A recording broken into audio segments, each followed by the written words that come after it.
What's up guys, welcome back to TK Talks Pokemon, and today we are going to be doing a review of the cards in the Cyber Judge Japanese Pokemon set. I'm going to be going over some of the cards that I love, some of the cards that I'm less keen on, and at the end of the video I'm going to be opening up two very cool packs of Cyber Judge cards. Looking at the full set of Cyber Judge really makes me wish that I'd bought more than 2 packs while I was in Japan, which is kind of a recurring theme with most of the sets. There are a lot of singles in this set that I saw in TCG shops in Japan that look absolutely amazing. They really pop in real life. So we're going to go over some of those. I'd love to hear your thoughts on the cards in this set in the comments below. Whether you agree with some of my opinions, whether you disagree, whether there's a card that you really love that I didn't talk about, where you can talk about what you like about it. Drop some comments below, and while you're there, please like and subscribe. It makes it so much easier for me to make these videos for you. Anyway, that's enough of me rambling. So without further ado, let's get into the cards. And we're going to start with the Shiftry. This card is sick. The look in Shiftry's eyes in the artwork reminds me of murderous intent that pops up in manga and anime. He looks cunning, dangerously intelligent, ready to kill. I love how the composition of the card is super dynamic. You can almost feel the disturbance to the air around Shiftry caused by the power and speed of his slash. I also really love the very kind of gormless, surprised looking expressions on the Seedot's face as they're thrust into the air around it. I also kind of love that they're functioning as seeds, which might sound quite obvious, but of course the way that a lot of trees' seeds spread and grow is just by gusts of wind taking them all 4 cardinal directions and everything in between. So I thought that was pretty cool as well. The next cards I want to talk about are a pair. It's the Deerling and the Sawsbuck. Both of these cards are stunning individually, but I absolutely love that they fit together in one composite, cohesive image. What I really love when you put them together is the contrast between the expressions of the Deerling and the Sawsbuck.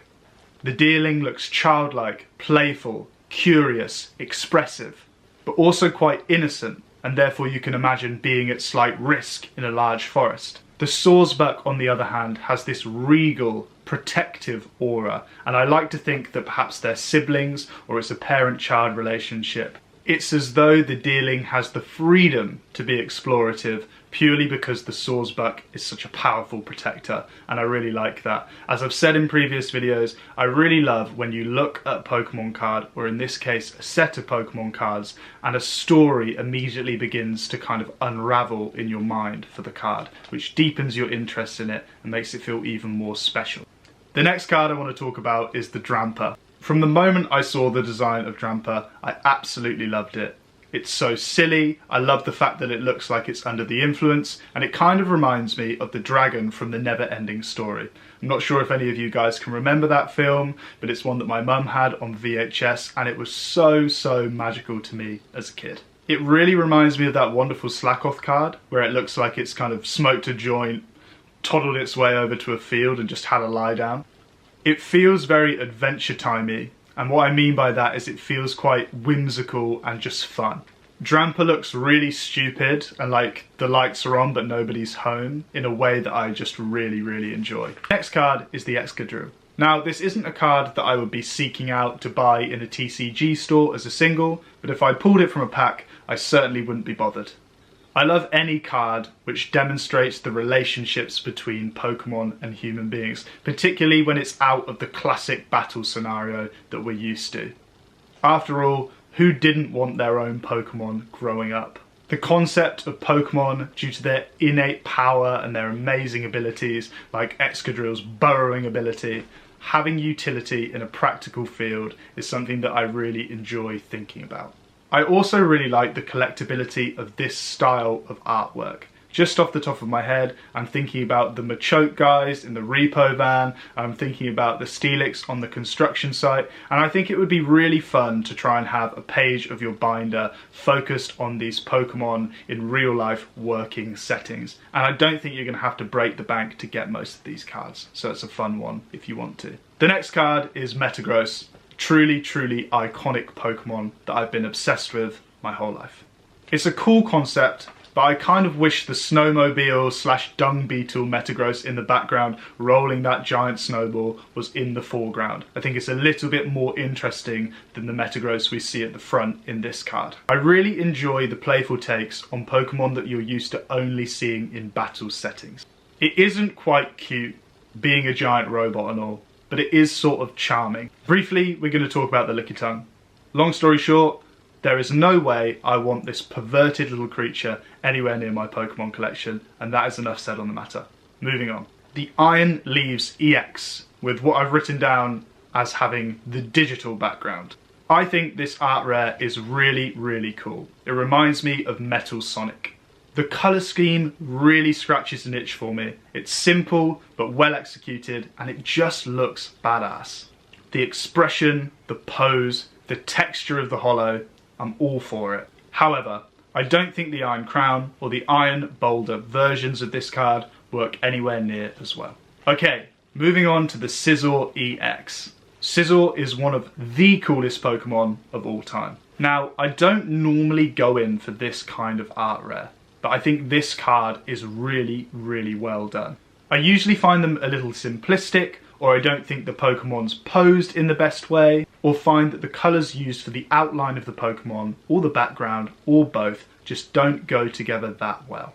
But this one is wicked. That metallic, steel-looking background set against the primary colours of Scizor looks perfect. It really, really pops. It helps that Scizor is such a cool Pokemon, but I really do love the pose they picked for him. He looks imperious, he looks commanding, he looks like he's going to ruin your day if you're battling against him, and I really like that. Let's quickly talk about the gold cards in this set. Now, you will come to find that I am rarely a fan of the gold cards, and I'm not a fan of the gold cards in this set, unfortunately. If you like them, pop a comment down below, let me know why you like them. Maybe you can change my opinion, maybe you can give me an example of a gold card that's executed a little bit better than the cards in this set. Now let's talk about the next Iron Leaves. I think it's cool, but I don't think it looks like a Pokemon. I know it's meant to be from the future, but to me it doesn't look like a future Pokemon. It looks like an alien, and also the background doesn't feel like Pokemon. It also feels alien. However, I suppose looking back, Pokemon like Deoxys, the idea of there being alien worlds that Pokemon might come from isn't too far-fetched. I have no issue with this landscape or this conception of a Pokemon. It's just my opinion that it doesn't feel that Pokemon. However, the card is pretty cool. Not the coolest, but pretty cool. Now let's talk about the Iron Crown. I adore this card. I really enjoy the colour scheme, and Cobalion, when it first came out in the black and white games, was a Pokemon that I enjoyed having in my team. I remember spamming Sacred Sword, using a PP up to get it to like 30 PP, just using it over and over and over again, when using EXP shares and the Victory Road type area to try and get Pokemon trained up to fight the Elite Four. It's really cool to see this Paradox version of him executed well. I like the graininess, that you can't quite work out every detail of the card, like a slight blurred effect.